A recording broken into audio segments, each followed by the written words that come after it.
Hi everyone, it's Ashar here and welcome back to the channel. So in today's video, we will be having a conversation with a good friend of mine who is a true example of perseverance and persistence. He came to Canada in the year 2017 to pursue higher studies and later struggled a lot to get his first job. He applied to over 1,000 jobs, tailoring his CV every single time that he applied, going through a strenuous rejection phase, and then finally getting a job amidst this pandemic where everybody else was scared of losing their job. He has a ton of experience and advice for anybody who is planning to come to Canada or is currently in a struggling phase. So without further ado, let's jump right to the conversation. Hi Ronesh, how are you? I'm good, Ashar. How are you? Long time it's been. Yeah, it has been a long time. I'm not bad myself. Hanging in there in COVID times. Not too bad in COVID times. Yeah. I have the questions in front of me on my cell phone. I'm gonna refer that and I will be asking you the questions. And let's start from the beginning. So when was it that you came here to Canada, and what was the purpose of your visit, and what were you doing before you decided to uproot your life and come here to Canada? I still remember that day, that 5th of May 2017.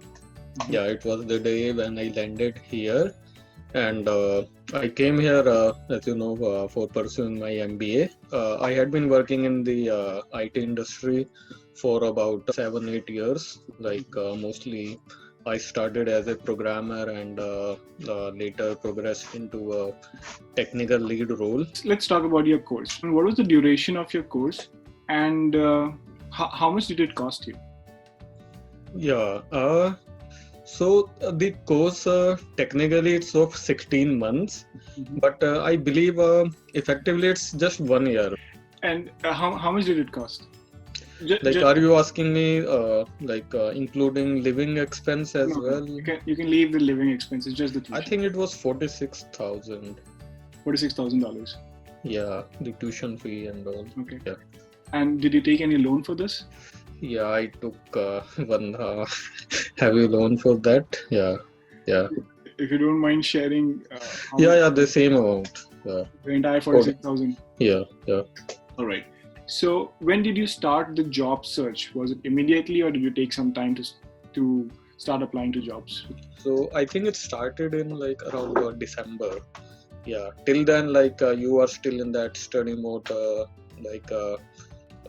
getting that feeling of going back to school. But after a few months, the reality starts to hit, and so those job worries, so they start to grow, and you start working on your resume, working on your cover letter. So around December, December 2017. Yes. Yeah. Okay. So when you started in December to apply jobs, how many jobs were you applying, and which apps did you use to apply? I think I was using everything, right from LinkedIn to Indeed to Monster to I think Glassdoor. Yeah, that is another app. Roughly, just to give it a number, what number will you give that? How many jobs were you applying on a monthly basis from December on? On a monthly basis, 30 to 40. 30 to 40 jobs on a monthly basis. Yeah. Okay. Yeah. So December, you have started applying jobs. Now, when was it that you received call for first physical interview? I think it was January. January of 2018?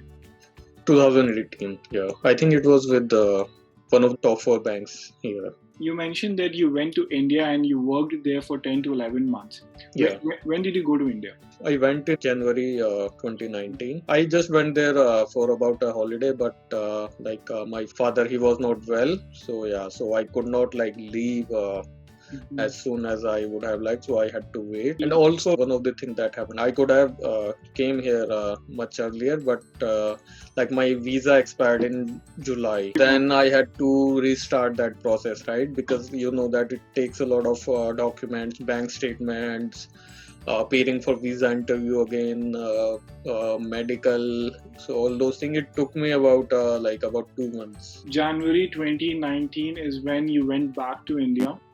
and then you came back in January of 2020. While you were there in India, were you still applying for jobs in Canada? Initially, I didn't because if I cannot be here, there is no point of applying, right? I started applying for a few jobs by the end of November, just to like save some of my time, because like they like in Canada, as I told you, that like the process takes some time, right? So there are a lot of like preliminary rounds. So I thought maybe I could utilize my time, right? Because it's just a phone call initially, so and you don't get to be called for a physical interview. So I thought that maybe I would utilize my time that way. But yeah, like, but it did not work that well, because by the time it like December has started, it's the holiday time, so people don't recruit that much, right? And even that was the reason I delayed my return to January. So I could have been there like mid-December and all, but I thought that I would just waste my time because not many companies are recruiting. So there is no point of like being here early. Did you have any kind of a backup plan? Honestly, I did not have because you think positively as well, right? So like, for example, if you are going for a journey, so like you are not going to plan that some accident might happen, although it would happen for in some cases, but you will not think that negative, right? So you said you took loan of $46,000, and I'm guessing that after the course there is a certain time period after which the EMI starts, and then you have to start paying the EMI for that. How much was that EMI? 45k. 45,000. So you were basically burning your savings to pay that 45,000 rupees every single month? Yeah, that really pains a lot, especially in your Indian salary. When did this EMI start? April of 2019. I think for everyone it starts about 6 months after you complete your course. So you said that the first physical interview that happened was for CIBC in January of 2018. How many physical interviews, if you can recall that, how many physical interviews did you have to give to get the job? I think that would be about 10 to 12, yeah, at least. There are a certain amount of jobs that we apply, that you said 30 to 40 jobs every month. How many out of these 30 to 40 were actually converting into behavioral interview? How many were there? I would say the number is pretty low, man, about like 5 to 10%. Yeah, and that is another thing that puts a lot of pressure on you, because before coming out in here, so I never faced that issue of getting an interview, right, in India. So like I never faced that thing, that getting a lot of no emails, right, rejection emails. I never faced that, but here like you get really humbled, right? Yeah. Because you are not even getting any response. So, and that also puts a lot of pressure on you, because now you get that after so many calls, so many interviews, now you have got a final call. So if you don't convert, then you have to repeat the process again, right? And like it's very frustrating, right? Yeah, going through all that, and if you are not used to that. When was it that you got the interview call for the company that you're working right now? I got an interview call in May. And when did you start working? In May itself, yeah. It did not take that long. Like it was a healthcare startup, so like they did not had a lot of like formal processes, right? Behavioral round, HR round, and compatibility round, all those things. Okay. So yeah. Okay, so about your current job, what is your profile in the health startup that you're working?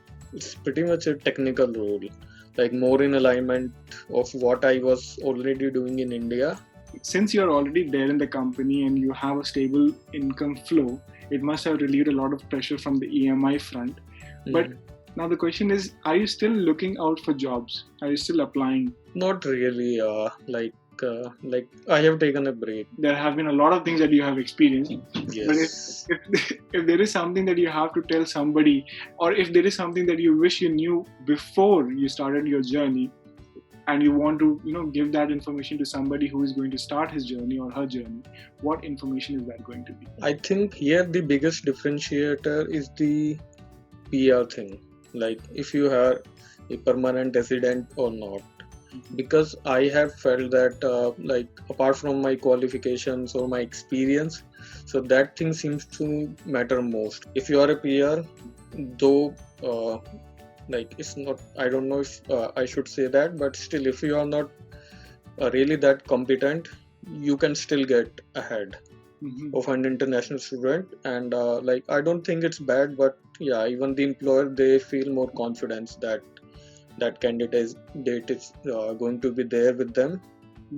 So it makes a lot of difference. Yeah, I wish I knew that the effort I had taken in other activities, if I had put some portion of that in getting that PR, so I would have landed with the PR, and yeah, things would have been like a lot easier. Get used to rejection, right? Be more accepting toward rejection, even though your profile is matching very closely with the job description and you feel that you are the right guy.